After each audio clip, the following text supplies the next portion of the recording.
আমি কোরবানির ঈদ নিয়ে কিছু কথা বলতে চাই। আসলে আমাদের মুসলিম ধর্মে দুইটা উৎসব থাকে, একটা হচ্ছে ঈদ উল ফিতর আর একটা হচ্ছে ঈদ উল আজহা। তো ঈদ উল ফিতরের আনন্দটা মোটামুটি সর্ব লেভেলের পর্যায়ে মানুষ উপভোগ করতে পারে, কিন্তু কোরবানিটা কিন্তু সর্ব লেভেলের মানুষ উপভোগ করতে পারে না। তো সেই ক্ষেত্রে আমার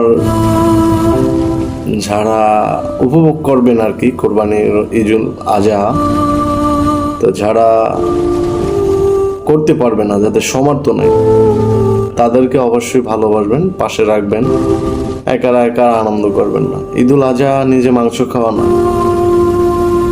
এটা খুবই কষ্টকর এই উৎসব, এই যে উৎসবটা, কারণ প্রাণীগুলোর চোখের পানি দেখলে যে কোনো মানুষের খারাপ লাগবে।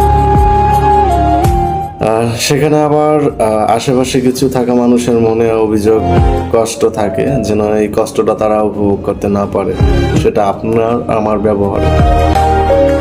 ধন্যবাদ, আর সকলকে জানাই ঈদুল আজহার শুভেচ্ছা। ঈদ মোবারক।